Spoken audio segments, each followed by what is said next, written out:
The summer sun was beating down on Los Angeles International Airport as the Chen family made their way through the sliding glass doors of Terminal B. The air conditioning hit them like a refreshing wave, a welcome relief from the California heat.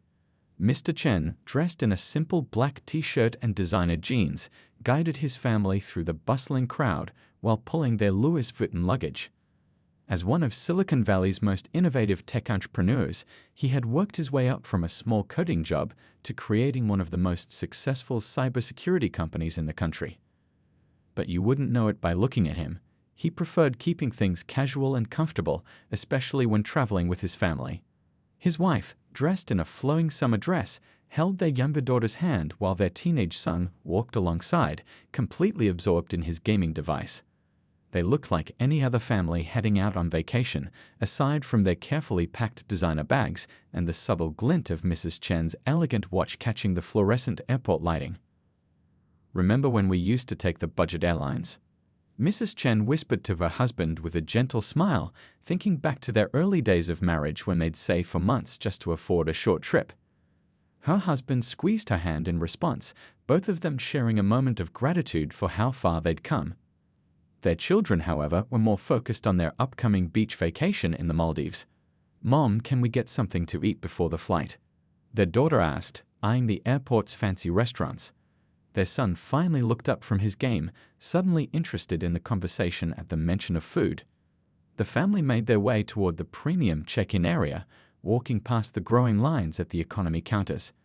They moved unhurriedly, taking in the sights and sounds of the busy airport, the clicking of wheels on tile floors, the chatter of excited travelers, and the occasional announcement echoing through the terminal.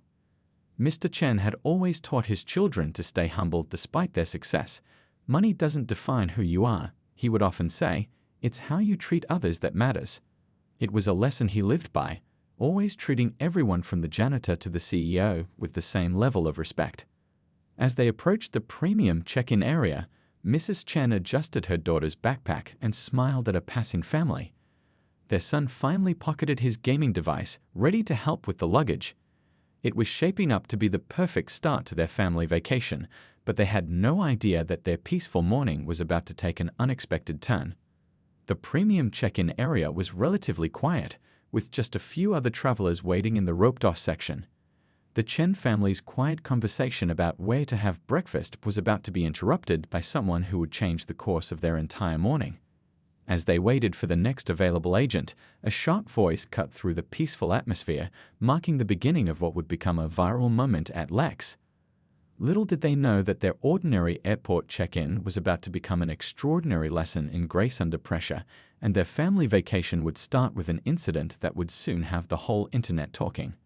The security cameras silently recorded as a woman in a floral dress and oversized sunglasses began making her way toward them, her face twisted in an expression that suggested she had something to say about their presence in the premium line. The woman in the floral dress marched toward the premium check-in area, her designer handbag swinging with each determined step. Her sunglasses might have hidden her eyes, but her tightly pressed lips and furrowed brow said everything about her mood. She'd been watching the Chen family for the past few minutes, and something about their presence seemed to bother her deeply. "Excuse me," she called out loudly, her voice carrying across the terminal in a way that made several nearby travelers turn their heads. "I think you people are in the wrong line." She emphasized the word people in a way that made her meaning crystal clear, though she hadn't said anything explicitly offensive yet. The Chen family initially didn't realize she was talking to them. Their daughter was still chatting about which restaurant they should try for breakfast, while their son had pulled out his gaming device again. Mr. Chen was organizing their travel documents, and Mrs. Chen was checking their boarding passes on her phone. "Hello. I'm talking to you," the woman said, moving closer. She positioned herself directly in their line of sight, making it impossible to ignore her anymore. "This is the premium check-in area." She gestured to the elegant rope barriers and signage. "The regular line is over there." She pointed toward the economy check-in area, where long lines of passengers waited. Mr. Chen looked up from his documents, mild surprise registering on his face. He glanced at his wife, who had also stopped what she was doing. Their children sensed the sudden tension, and their daughter instinctively moved closer to her mother. The main check-in is that way, the woman repeated, speaking slowly and loudly as if they might not understand English. You're holding up people who actually belong in this line. She glanced around, seemingly trying to rally support from other travelers, but most people were deliberately avoiding eye contact with her, clearly uncomfortable with her behavior. A well-dressed businessman standing behind the Chen family shifted uncomfortably, clearing his throat. He'd been watching the scene unfold and seemed torn between speaking up and staying out of it.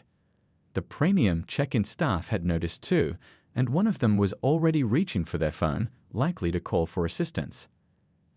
I don't mean to be rude, the woman continued, though her tone suggested otherwise, but there's clearly been a mistake.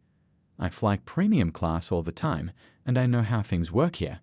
She adjusted her designer sunglasses, the large logo on the side glinting under the airport lights. I'm just trying to help you avoid embarrassment when they check your tickets. The Chen children were now fully aware of what was happening. Their son had put away his game entirely, his face a mixture of confusion and hurt. Their daughter pressed closer to her mother, whispering, "Mom, why is that lady being mean to us?" Mrs. Chen squeezed her daughter's hand reassuringly while exchanging a look with her husband. They'd encountered situations like this before, but never quite so blatant and never in front of their children. Mr. Chen took a deep breath, maintaining his composure as he considered how to handle the situation. Other travelers had started pulling out their phones, sensing that something newsworthy was unfolding. The woman seemed oblivious to the fact that she was being recorded, her focus entirely on what she perceived as a violation of her premium travel space. Perhaps, she said, her voice dripping with false concern, you got confused by the signs. It happens sometimes. She took another step closer, now practically standing in the Chen family's personal space. I'd be happy to show you where you should be waiting. The air in the terminal seemed to grow thicker with tension. Several airline staff members were now watching the situation closely, but before they could intervene, something was about to happen that would turn this woman's assumptions completely upside down. The contrast between the woman's aggressive behavior and the Chen family's dignity was striking. While she grew increasingly agitated, they remained calm and composed, though the hurt in their children's eyes was evident. It was clear to everyone watching that this confrontation was about much more than just being in the right line. It was about assumptions, prejudice, and the kind of everyday discrimination that some families still face, even in 2025. The woman in the floral dress turned sharply on her heels and marched straight to the premium check-in counter, her designer heels clicking against the airport floor. The young airline agent behind the counter straightened up nervously as she approached, clearly sensing the brewing trouble. "Excuse me," the woman said, loud enough for everyone nearby to hear, "but I need you to verify something." She gestured dramatically toward the Chen family. "Those people over there, I don't think they're supposed to be in this line. Could you please check their tickets?" The airline agent, a young man probably in his mid-20s, glanced at the Chen family and then back at the woman. His professional training was clearly at odds with his personal discomfort.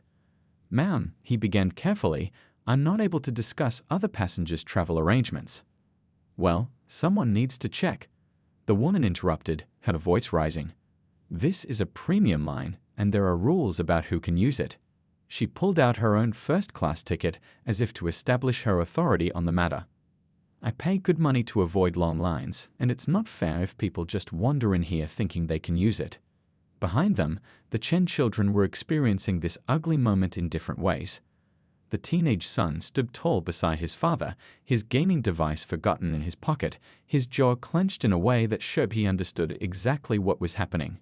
He'd seen subtle versions of this before, the surprised looks when his father walked into board meetings, the double takes when his mother went shopping in luxury stores, but never something this blatant. Their younger daughter tugged at her mother's sleeve. "Mom," she whispered, though her voice carried in the tense atmosphere, "why does she think we can't be here? We always fly this way." The innocence of her question made several nearby passengers shift uncomfortably. Mrs. Chen knelt down to her daughter's level, speaking softly but with clarity. "Sometimes people make wrong assumptions about others," she explained, loud enough for those nearby to hear. "The best thing we can do is show them who we really are through our actions." The woman at the counter was becoming more agitated. "Look," she insisted to the airline agent, I'm trying to help everyone here.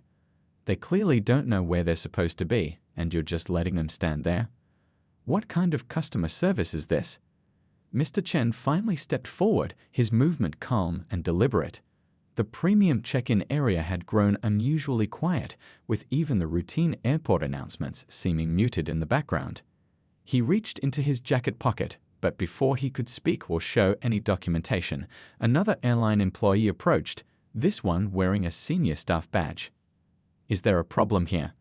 the senior staff member asked, her tone professional but firm. She looked between the woman in the floral dress and the Chen family, quickly assessing the situation. "Yes, there absolutely is," the woman declared, gesturing again at the Chen family. "They're in the wrong line, and nobody is doing anything about it. I've been flying premium class for 20 years, and I've never seen such poor management of the check-in area." The senior staff member opened her mouth to respond, but a new voice cut through the tension, a voice that would completely change the dynamic of the situation. The clicking of expensive shoes on tile flooring announced the arrival of someone else, someone who was about to turn this entire situation on its head. Throughout all of this, the Chen family maintained their composure, though the tension in their posture was visible. Other travelers continued recording discreetly on their phones, some shaking their heads in disapproval at the woman's behavior. A small crowd had gathered, maintaining a respectful distance, but clearly invested in how this would play out. The woman in the floral dress stood at the counter, one hand on her hip, the other clutching her designer bag like a shield, completely unaware that her varied public display of prejudice was about to backfire in the most spectacular way. The air in the terminal crackled with anticipation as heavy glass doors at the far end of the premium section swung open and a figure in an impeccably pressed uniform began walking purposefully toward them. The terminal had become an impromptu theater, with travelers pausing their hurried journeys to watch the scene unfold. Phone cameras peeked out from behind luggage and pillars, their tiny red recording lights blinking like stars in the fluorescent-lit space. The woman in the floral dress had become the unwitting star of dozens of social media stories in the making. "I want to speak to your supervisor's supervisor," she demanded, her voice echoing off the high airport ceiling. "This is completely unacceptable." She was now fumbling through her designer bag, pulling out a glossy membership card. "I'm a Platinum Elite member, and I've never been so insulted in my life." A middle-aged businessman who had been quietly observing finally stepped forward. "Ma'am," he said firmly, "the only person causing a disturbance here is you." His intervention seemed to break a dam of silence, and suddenly other travelers began speaking up too. "This is embarrassing to watch," commented a young woman in yoga pants, not bothering to lower her voice. She had her phone held high, clearly recording the entire incident. "It's 2025, and we're still dealing with this kind of behavior." The woman in floral spun around, her designer sunglasses slightly askew. "You don't understand. I'm trying to maintain order here. These people," she caught herself, perhaps finally realizing how many phones were recording her words. "I mean, this family is clearly in the wrong line." The Chen children watched this unfold with a mixture of emotions. The teenage son stood protectively near his younger sister, who was still holding tight to her mother's hand. Their father remained calm, his passport and documents still held loosely in his hand, waiting for the right moment to speak. "Actually," came a voice from behind a pillar, "I think we all understand exactly what's happening here." A woman with silver hair stepped forward, her carry-on bag sporting tags from multiple international flights. "We just don't agree with it." The crowd had grown larger now, with even some economy-class passengers stopping to watch from beyond the rope barriers. The terminal's usual sounds, roll-in luggage, announcement chimes, distant conversations, created an odd backdrop to the unfolding drama. A young college student, his backpack covered in travel stickers, spoke up next. "Hey, someone should put this on TikTok. Caption it, 'Airport Karen gets schooled' or something." This drew a few nervous laughs from the crowd, but also seemed to make the woman in floral even more agitated. "You're all filming me without my permission," she protested, suddenly aware of the phones pointed in her direction. "That's harassment. I'll sue." She turned back to the airline staff. "Are you seeing this? Do something." The senior staff member who had arrived earlier maintained her professional composure, though a slight twitch at the corner of her mouth suggested she was suppressing either amusement or exasperation. "Ma'am," as I was trying to explain. But the woman cut her off again. "No, you don't need to explain anything to me. I've been flying first class longer than you've probably worked here. I know all about airport protocols and passenger rights." She gestured wildly at the Chen family again. "They need to prove they belong here." Mrs. Chen finally spoke, her voice quiet but clear enough to carry across the now hushed terminal. "Our children are watching," she said simply. "They're learning from this moment. We all are." These words seemed to hang in the air, heavy with meaning. Several onlookers nodded in agreement, while others looked down at their phones, perhaps reflecting on their own role in documenting this incident. The woman in floral appeared momentarily stunned by Mrs. Chen's comment, but quickly recovered. "Well, your children should learn about following proper procedures. This is about rules and respect." Just then, the glass doors at the far end of the premium section opened again. The uniformed figure who had been approaching earlier was now closer, moving with purpose toward the group. Their presence seemed to change the very air in the terminal, like the pressure drop before a storm. The woman in floral, still ranting about rules and procedures, hadn't noticed the new arrival yet, but everyone else had. The phones recording the scene slowly shifted their focus following this new development. Something was about to happen that would turn this entire situation upside down. The uniformed figure approaching the group was impossible to miss now. His crisp black suit with gold accents and perfectly polished shoes marked him as someone special, not regular airline staff, but something else entirely. The crowd parted naturally as he walked through, his presence commanding attention without seeking it. He moved with the confident ease of someone who handled VIP clients daily, his silver name badge catching the light as he walked. The logo on his jacket wasn't from any commercial airline, it was the distinctive emblem of one of the world's most exclusive private aviation companies. "Mr. and Mrs. Chen," he called out warmly, his voice carrying across the now hushed terminal. "I apologize for the delay. Your aircraft is ready and waiting." He gave a slight bow, the kind reserved for the company's most valued clients. "If you'll follow me, I'll escort you and your family to the private aviation terminal." The woman in the floral dress froze mid-sentence, her mouth hanging open slightly. Her designer sunglasses slipped down her nose, revealing eyes wide with shock. The membership card she'd been waving around suddenly seemed very small and insignificant. The Chen's daughter, still holding her mother's hand, broke into a bright smile. "Oh good. Is it the plane with the rainbow seats again?" she asked excitedly, her earlier distress forgotten. Her innocent question drew quiet chuckles from the watching crowd. "Yes, miss," the concierge replied with a genuine smile. "The interior was specially designed according to your specifications. Your father made sure they installed the gaming system you requested as well," he added, nodding to the teenage son. Mrs. Chen squeezed her daughter's hand gently. "What do we say?" she prompted softly. "Thank you," the little girl chirped, beaming at the concierge. The contrast between her sweet demeanor and the earlier tension was striking. The woman in floral had gone very still, her designer bag hanging limply at her side. Around her, the crowd's murmurs grew louder, phones still recording every moment of her humiliation. Someone in the back whispered "called it," which triggered a wave of suppressed laughter. "Your Rolls-Royce is waiting outside," the concierge continued, seemingly oblivious to the drama he'd walked into. "We've already transferred your luggage. The chef wanted me to confirm, will you be wanting the usual in-flight menu, or would you prefer something different today?" Mr. Chen finally spoke, his voice calm and measured. "The usual will be fine, thank you." He turned to his family with a warm smile. "Kids ready to go."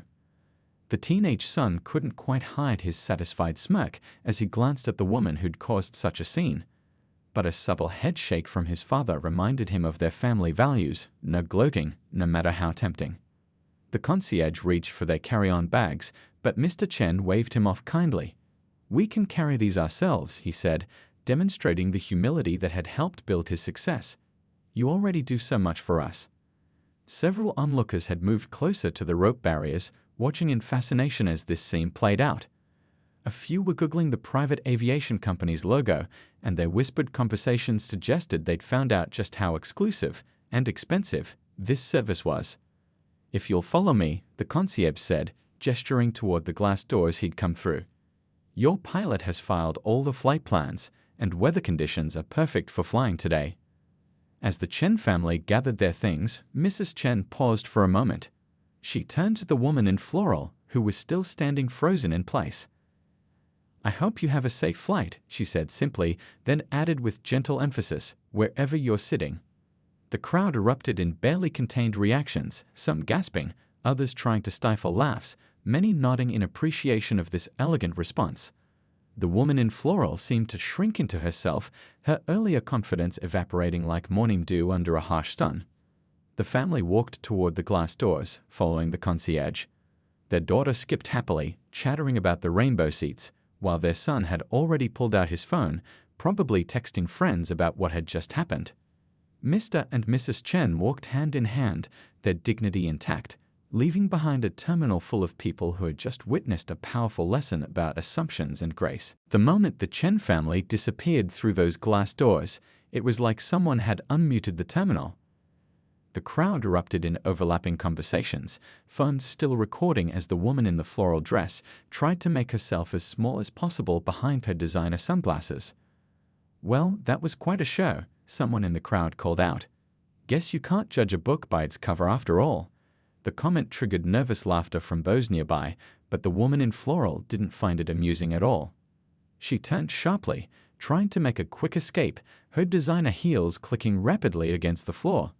But her retreat was interrupted by the arrival of two airport security officers, their blue uniforms standing out in the crowd as they approached with purpose. "Ma'am," the taller officer said firmly, "we need to speak with you about the disturbance you've created." His tone was professional but left no room for argument. Several witnesses had already stepped forward, phones in hand, eager to share their recordings of the incident. I was just trying to maintain order," the woman stammered, her voice having lost all its earlier confidence. "How was I supposed to know that they had?" She trailed off, realizing every excuse only made things worse. A young woman who had been recording everything approached the security officers. "I have the whole thing on video," she offered, "started right from when she first began harassing them." Others nodded, indicating they had footage too. The shorter security officer took out a notebook. "We've received multiple complaints about your behavior, ma'am. Creating a public disturbance, harassment." He looked up from his notes. "Several passengers have reported feeling uncomfortable due to the nature of your comments." The woman's face had turned an interesting shade of red. "You don't understand," she protested weakly. "I'm a Platinum Elite member. I was just trying to protect the premium area." Her voice faded as she realized how hollow her excuses sounded. An elderly gentleman who had been watching everything unfold stepped forward, leaning on his cane. "Young lady," he said, his voice carrying the weight of years of wisdom, "I've been flying first class for 40 years, and I've never seen such shameful behavior.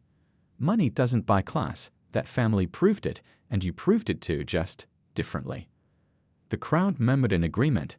Someone in the back started a slow clap, but it quickly died down as airport staff began trying to restore order to the terminal. "Ma'am, please come with us," the taller security officer said. "We need to file a report about this incident." He gestured toward a side door marked Airport Security Office. The woman clutched her designer bag closer, as if it could shield her from what was happening. But my flight. I can't miss my flight." Her voice had taken on a panicked edge. "You should have thought about that before causing this scene," the young woman with the phone said, not unkindly. "Actions have consequences." As security led the woman away, the crowd began to disperse, but not before many of them had already posted their videos online. Hashtags were being created in real time. Hashtag Airport Karen, hashtag PrivateJet Karma, and hashtag Don't Judge Your Book were already trending locally. The airline staff at the premium check-in counter looked relieved that the situation was over. The young agent who had first dealt with the woman let out a visible sigh. His supervisor patted him on the shoulder. "You handled that well," she said quietly. A family waiting in the economy line had watched the whole thing unfold. The mother turned to her young son, who had been asking questions about what was happening. "Remember this," she said softly. "Being rich or important doesn't mean you have to prove it to anyone. The truly successful people are often the most humble." Back at the security office, the woman sat in a hard plastic chair, her designer sunglasses now clutched in trembling hands.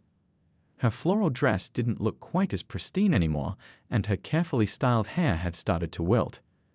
Through the office window, she could see a sleek private jet taking off into the bright California sky, carrying with it a family who had taught the entire terminal a valuable lesson about dignity, grace, and the true meaning of class. High above the clouds, the Chen family settled into their private jet's luxurious cabin. Their daughter was already bouncing on her rainbow-colored seat, while their son explored the new gaming system. The incident at the terminal seemed miles away now, but its impact was still rippling through social media and the minds of those who witnessed it. Back at Lex, videos of the confrontation were spreading like wildfire. Within hours, clips had gone viral on multiple platforms. #AirportKarma became the day's top trending topic, with millions of views and shares. But what made this story different from typical Karen videos was how it sparked genuine conversations about prejudice, privilege, and grace under pressure. "Mom," the young daughter asked as she sipped her favorite strawberry smoothie, specially prepared by the jet's private chef, "why did that lady think we couldn't fly in a nice plane?" The question hung in the air, heavy with meaning despite its innocent delivery. Mrs. Chen exchanged a look with her husband before answering. "Sometimes people make quick judgments based on how others look," she explained gently. "But that's why it's important to always be kind and prove them wrong through our actions, not our words." The teenage son paused his game, removing his headphones.